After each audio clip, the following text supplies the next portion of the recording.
Fabulous. You brought your cat with you, Jim? Always. I had all three for a minute, but I've had a bit of a shout and only one has remained. Oh, Verpy. Okay, Sandy's told me to just start, so I think I'm gonna start. Hello everyone, my name is Isabella. I'm gonna be one of your hosts for today along with Luke. There he is. And yeah, I'm really excited to host. I hope you all enjoy it. To start off, I wanted to get you guys involved because normally at the beginning of all of our calls, we do a warm-up. And the warm-ups are really fun. They help us get our creative minds going. And I've picked my favorite warm-up, so I'm really excited to share it with you all. It is when you have to draw a self-portrait, but you're not allowed to take your pencil off the paper. So you have to do a continuous line drawing of yourself. It's pretty difficult, but it's really fun to do. So I'm going to give you a little minute to get some pencils, some paper ready. And yeah, if you want to do that now, and maybe give me a little thumbs up when you've got it, just so I know. I've got mine here. I've got one I did earlier, actually. So yeah, just give me a thumbs up when you've got that. Cool, thank you. Oh yeah, I'm seeing thumbs up. Okay, are we ready to go? Yeah. All right, so I'm going to give you a minute to do this task. I'm starting the timer now. Off you go. I'm going to do it as well. I think another one of my favorite warm-ups was when we had to do self-portraits out of cereal or food. That was really funny, and it was quite interesting to see everyone else's. I think I did mine out of Cheerios, and it was average. We also had to make mustaches once. That was very interesting to look at. And yeah, I think this warm-up's really good to it's quite challenging to think of how to do everything in a line. I'm already struggling a little bit. But as soon as that pencil's off the paper, you're out, you're done. So it's quite difficult. Oh, there's a timer. If you want to show your picture to the screen, here's mine. Yeah, oh wow, I like that one on the green post-it note. But yeah, very good lines. Zoe, that's really good, by the way. Oh, nice beard, Jim. Very nice. And yeah, nice beard, Jim. Thank you so much for showing me them and participating with that task. It's just a little flavor of what warm-ups we do and how we get ourselves started. Okay, so now to talk a little bit more about the BFI and a bit more about what we do, basically. And the BFI Film Academy is an online course for 16 to 19-year-olds that gives young people like me the opportunity to explore and experiment with a range of animation and filmmaking techniques. We work together a lot to watch, experiment, create, and learn a lot more about animation and film in a variety of forms.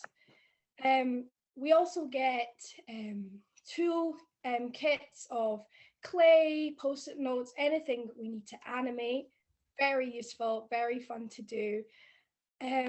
We get taught a lot about from our tutors, but also from people who have experience in the industry.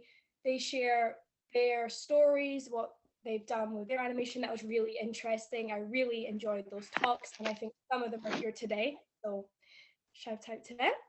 And yeah, it's a great experience and I really enjoyed it. Now, the first piece of work we did as a whole group was the red ball challenge. And we used our red clay to make a little red ball, and we animated this ball rolling across the screen. And in the middle of it rolling, there had to be a surprise, something interesting had to happen to the ball. Then it would roll off the screen. So we all animated this ball going like that, and then edited them together to make a long reel of a ball that looks like it's going through different places and different things are happening to it. It was a really interesting concept to watch and so cool when we finally got it finished. Anyway, so I think the link to this video is going to be shared in the chat.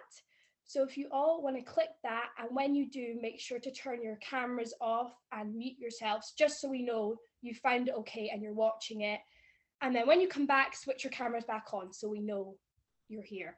Does that make sense? Okay, off we go.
Is that everybody back?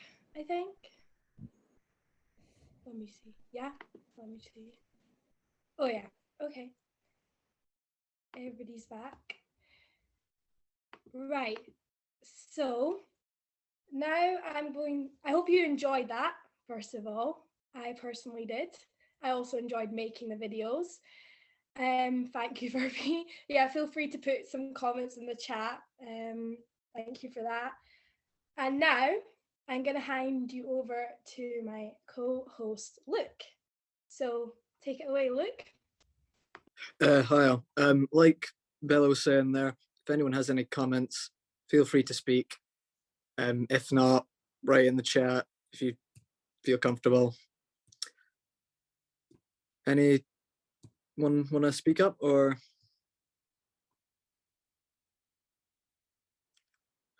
Well, I'm going to hand it over to Zoe, who's going to talk about acetate and her experience with it. And off you go. Okay, thank you, Luke. So I'm just going to talk about my preferred animation style, which is the more kind of illustratory, kind of arty one, as opposed to claymation, which we did do a lot of during this course. But I personally just love the detail and like how delicate it all is, and with all the hand-drawn stuff. The thing I found with this type of animation is that the thing with animation is every single little movement is way more frames than you expect. I'm never going to look at animation the same way again in my life. It's so time consuming, but it's worth it by the end of it. So for my final animation, for my Tonics Caramel Wafer one, I did like a little flip book, and that was all like little drawings. And then that kind of progressed onto acetate, which is, if you don't know what that is, I'm sure you do, it's like the see-through material which you can draw on. And I pressed up against the window and I did a time lapse of my character going through the story over the sunset.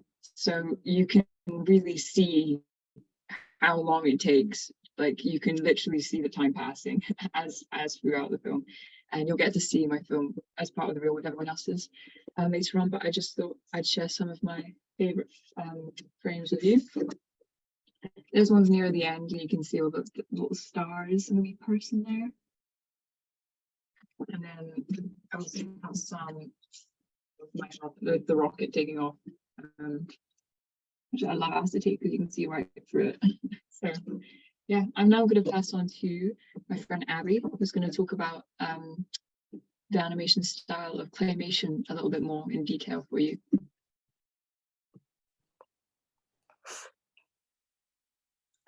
Hello, my name is Abby, and I'm going to be talking about claymation, which we learned a lot about during the course by Jim Parkin, who works at Aardman Animation Studios. And I also used this in my final animation, final film. So yeah, if the first slide, please. So we started by making our own avatars, so just like our own faces out of clay, and then we went on to making like full characters in the next session. So first of all, to warm up the clay, I'm just going to give like a process of how we did this. To warm up the clay, a top tip from Jim was to use a hairdryer to warm up the clay, which is really useful because before I didn't, and the clay took a while to warm up, just rolling it in my hand. So I think that's a really good tip, to use a hairdryer. Gets the clay in a really good consistency and really good to work with. So yeah, rolling about in your hands and squishing it to get any good consistency is very, very important. And to create a character, probably the size of a Satsuma is a good size to make a character with the amount of clay. And what I also like doing is mixing colors. So you can mixing colors, like create a different color, or you can create like a marble effect, which I do in this little PowerPoint. Yeah, I do like the marble effect. I think it's quite nice. Next slide, please. Thanks. So once you've warmed it up in a ball shape, you can start creating like features. So first would be like the head. So what you would do is you just slightly squeeze the clay at the top of the ball, and you would create a little stump. And it really depends how much like pressure you apply and just how you work it to create the characters. So like you would just create a little stump like that. It looks a bit weird just like with this, but once you create the arms and legs, it will look like a character. And it's really important to squeeze in the clay and squish it instead of pulling it, because it's plasticine, it's not elasticine. So if you just pull it, it'll just break and snap, which you don't want. But if you squeeze and squish it, it will work really well. And yeah, next slide, please. So the arms and legs, it's just the same thing as creating the head. So you would just, on the X and Y axis of your model, you would just squeeze at the end like this, and you would get little stumps on both sides, creating arms, as you can see in the images I have. And also at the same with the legs, you would just do the same thing.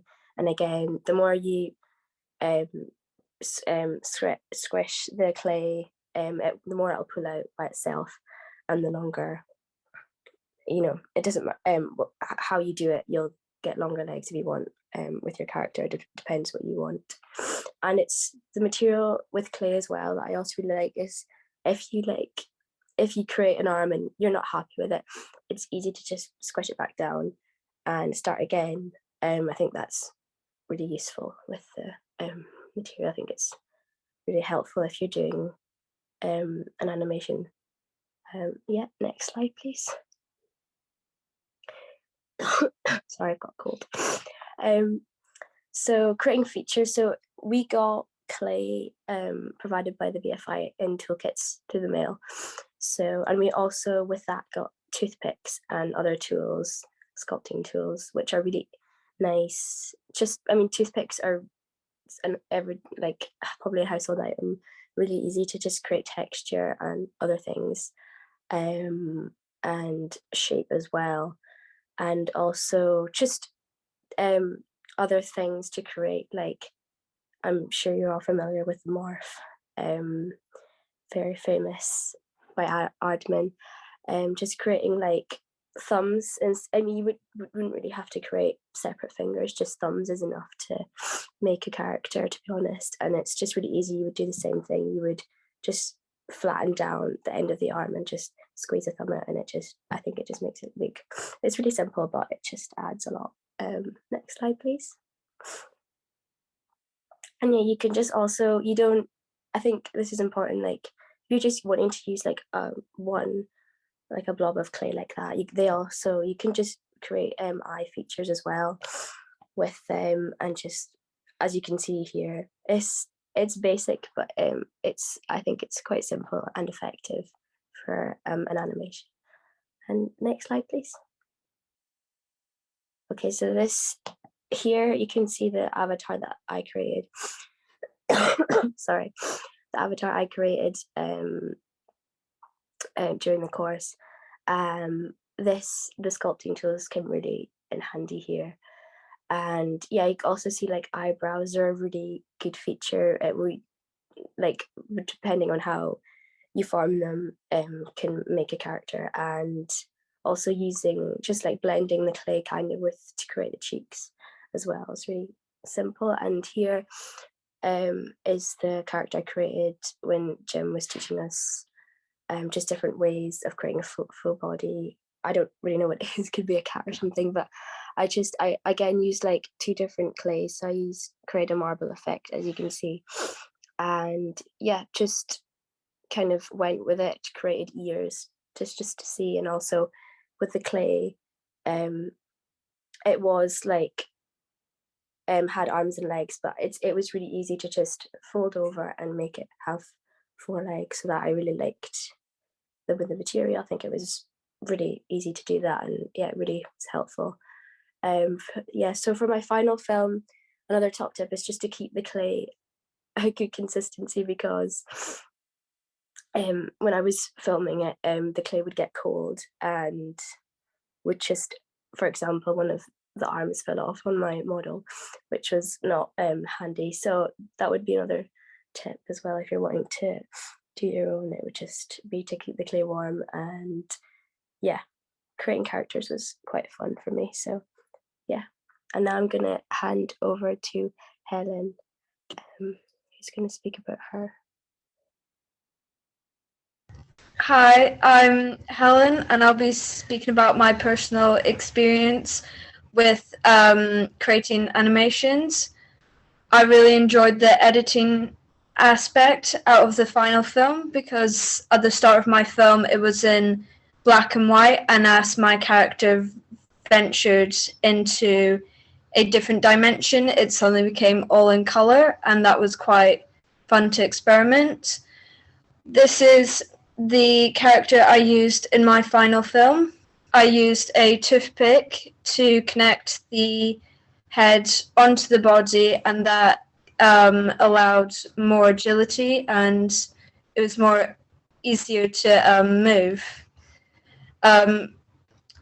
Throughout the course, we were offered an opportunity to do a tonics challenge, and this was for a advert, and it was quite good because we were given these tonics bars.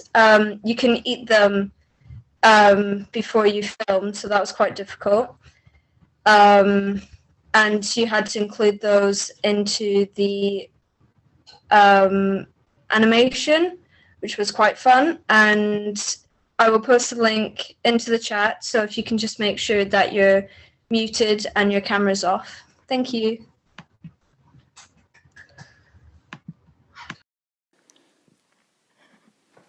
Let's give it a good stir. In there. Oh, that's nice and chocolatey. Oh, this is this stuff.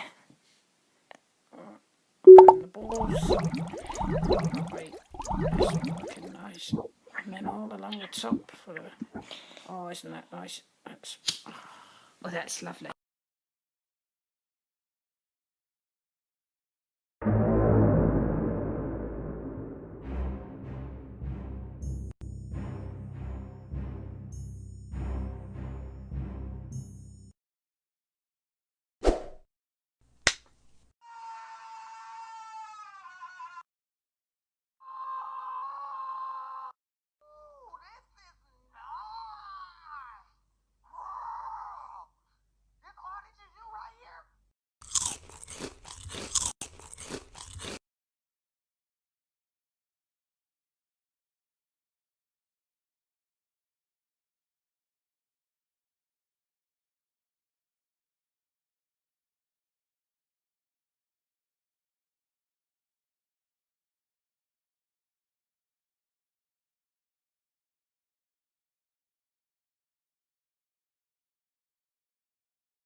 Hey bro, you want a tonics wafer? Yeah, sure, bro. Hey, let me just get it out my pants quickly. Oh. Right here, take a bite. What the hell was that? What was that? Oh my god. Yeah, go and touch it, go on. Oh boy, touch me. Oh my god. Oh my god. Oh my god, he's dead. Hey, you alright there? You still alive? Oh. Yeah, bro, I'll get him, don't worry. Okay, right here. Phew. Oh my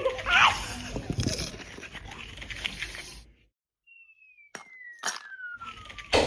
Tonics' caramel wafer. Only the strongest can conquer it.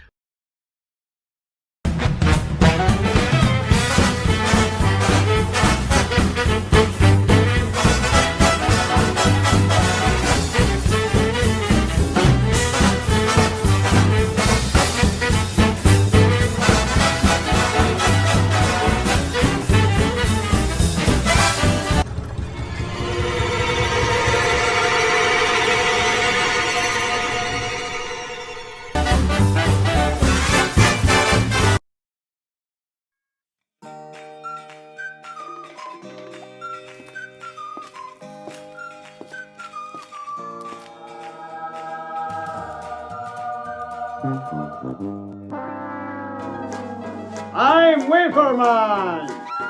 How could you not resist the Tunnocks Caramel Wafer, the ultimate treat? Silence! Tunnocks Caramel Wafers are the perfect snack with tea and coffee. From the sweet chocolate coating, the chewiness in the centre, to the fact it is more tastier than a normal wafer. Why? Because it's a caramel wafer.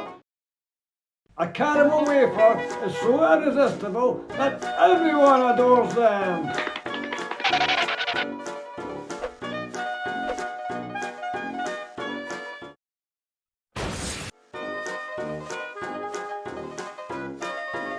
Tunnocks Caramel Wafers, the wafer you cannot resist.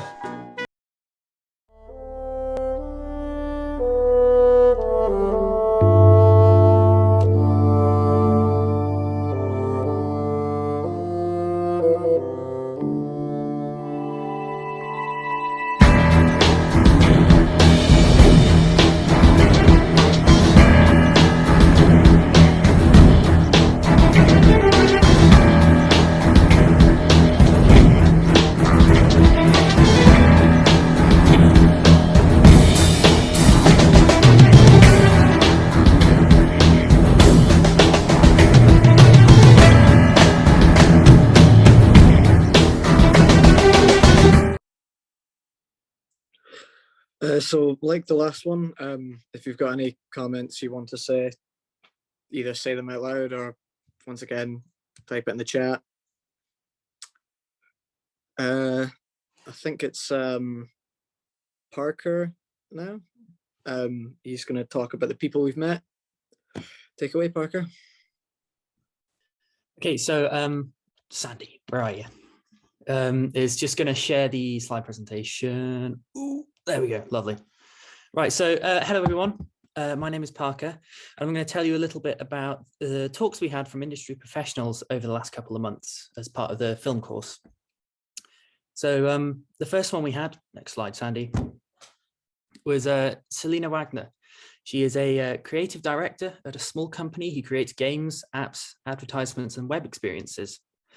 Selina's style is mainly 2D and has animated with both practical and digital styles. Selina showed us two very beautiful animations showcasing her animation skills with the two techniques. Okay, next slide. Oh, I must just say, all the links to what I'm talking about here, the animators sort of work and their films, I'll show later on in the screening event. So you guys can watch them at your own leisure. Anyway, on with the show. The next person was Verpi Ketty.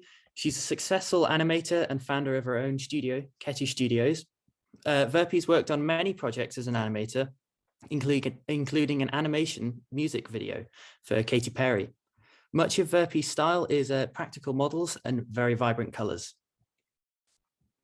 Next slide. Thank you. Next, we had Seamus Malone gave us a talk on his experiences as an animator working for Aardman for 17 years and many other projects he was part of. He gave us lots of insight into many scenes he animated and plenty of tips and tricks, especially less is more and not to over animate. Seamus was also recently involved with Ron's Gone Wrong, a fully CGI film that he managed animation direction for. Next slide, please, Sandy. This is Steve Henderson. He's the director for Manchester Film Festival, which is a 9-day celebration of film. Throughout the 9 days, they host a variety of exhibitions, talks, and films. Steve gave us some very valuable tips. He told us that working as a volunteer in film festivals can help you to get into the industry, because being around, helping, and making friends with filmmakers can get you into hundreds of opportunities within the film industry. Good piece of knowledge there. Next slide. This is Rich Weber, or Waber as he's known on YouTube. He talked about his experiences working for Aardman and running his own YouTube channel. He made an award-winning short film called Bench, and it has been viewed on his channel over 100,000 times. And I'd actually really like to show that to you all here. So give me a minute. I'll just paste the link in the chat. So, oh, sorry, guys. Where's it gone? Oh, sorry, technical difficulties, my bad.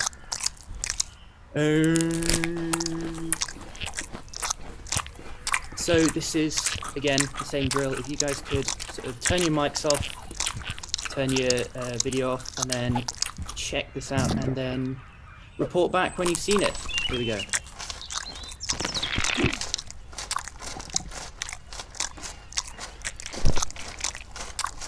Boom, that's it. Sorry guys, sorry for the wait there. Closed my tab by accident.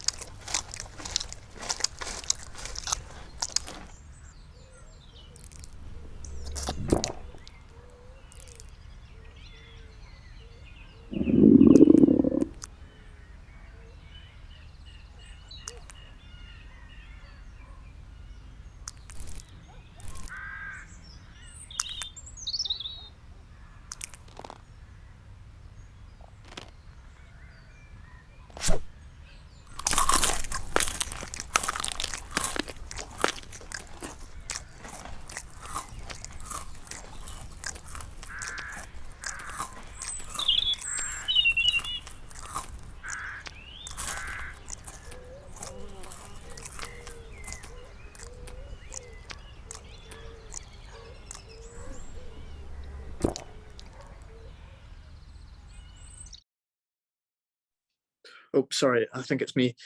We're gonna now show our final films, our final projects. We were commissioned to do a 30 to 60 second animated film using any materials we had.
In a world where everything was normal and in English.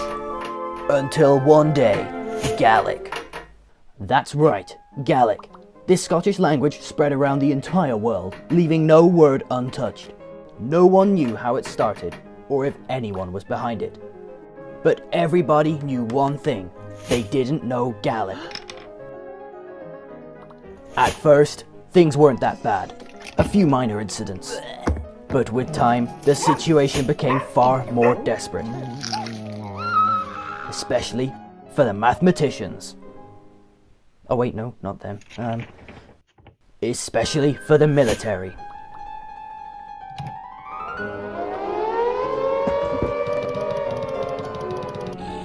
The planes fell. The cities fell. The world fell. This was without a doubt the end. The end, that is, until something entirely unexpected occurred. Oh, hello, Davy. Apper la. Ora chi. Moch rechts my handbags. And you'll be tixing Jehan for show me in. How ye do she is gonna boo. We need to learn Gaelic. Siar Gaelic Bristia na Gaelic Sahishtia mar Chanasina. And just like that, humanity learnt Gaelic. The world rebuilt itself and everything returned to normal.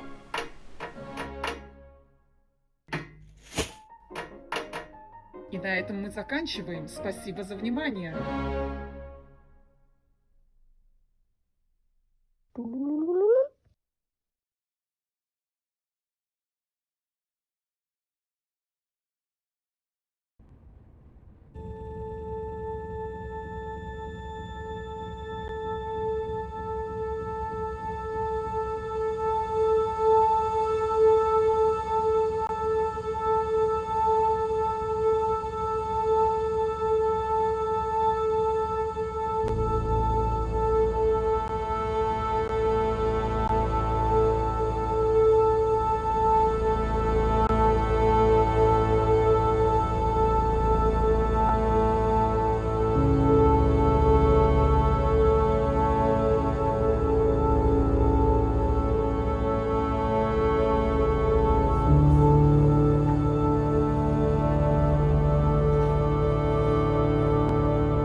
Blech.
Is that everyone back? Oh no, some waiting on someone.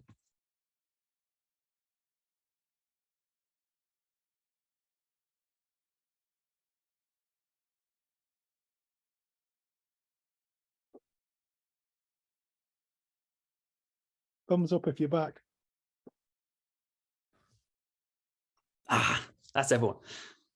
Okay, guys, so I really hope you enjoy those films. That's a sort of a culmination of all our efforts. Now we would love for you to review the screening event and the films you watched in it. So we've just made a little Google form. Sorry, my chair's squeaking. We made a Google form, and I'm just going to paste the link. Oh no, Sandy's on it, I think. He's going to paste the link in the chat. So if you just click on that and stay with us, don't you dare go away, because we'd just love to see you afterwards. So again, same steps as the video. It'll only take a minute. Just mute yourself, turn your videos off, and then let us know when you're back. Thanks, guys. Yeah, and whilst you're doing that, we're gonna have a little discussion. You don't have to listen to it, it's just some background chat. I don't know why, but every time I watch my film, I get so nervous. I can't deal with it. I don't know if anyone's the same, but I'm looking at the comments here and it looks like everyone enjoyed them. So thank you so much for that. A really nice comment. Luke, my co-host, what do you think your favorite project was? Do you think it was the Tunnix task, the Red Ball challenge, or making your final film? For me, it was definitely Tunnix because I got to do a Star Wars thing. So yeah, and probably the most difficult. Do you think? Probably the Tunnix as well because it's the one I kind of put the most effort into. Yeah. And what about everyone else? Like, what was the most difficultest task for you? Like, I don't know, Parker, what do you think? I reckon it was just animating with the clay in general, because I don't know if anyone noticed in the films, hopefully not, because they're so good. But when you're animating with clay, they tend to sort of change form, you know, after about, say, 10 frames of just working with them, they'll lose their shape that they had originally. So you'll have to constantly replace them. So almost every second is worth a new little figure that you have to build. And I think Jim told us for Aardman, they go through that same process. They have someone that just makes a factory line of morphs. Yeah, that's true. If you don't have that, you're going to be crumbling. Like, it's going to be crumbling everywhere. Got to keep the continuity, consistency. I think that's what happened with my little Tunnix man, and he was just crumbling. He was all over the place, to be honest. Super glue. And Zoe, what about your Tunnix task? Because you did little post-it notes. That was really cool. It must have taken a long time. Yeah, it did take a while, but I had to employ my friend. I gave him a caramel wafer, like one of the two as payment, but I had to get him to hold the camera to do it for me while I changed because that's what I use as like a running sequence. So with kind of like acetate with post-it notes, you can see the frame before if you like press it flush against your last drawing. So it's a nice guide, so it makes it slightly easier for yourself. Yeah, when I was watching that, I was like, wow, especially with the window behind you, it's like your family must have not been able to look out of that for a while. I mean, how long was the process? Like, how many days did that take you, or nights even? I'm talking about my final film. Yeah, final film. I did pull an all-nighter. I can't lie. That's actually the window from my room though, so it didn't disrupt anyone too much. Yeah, and Helen, who was like who did the voiceover for your final film there when he was going to sleep and you could hear the that was actually me that did the voiceover, and it was inspired by the movie Mayday, which released last year. It's really good. So, I don't think I know it, actually. Is it like a horror film? Yeah. Yeah, I was getting that kind of energy just from the way the voice was. And who did the Lego car? I'm not sure who did that. I can't remember. No one? I think it was Nat that did that. Is Nat not on here? Not here today. Oh, that's a shame. And let me think.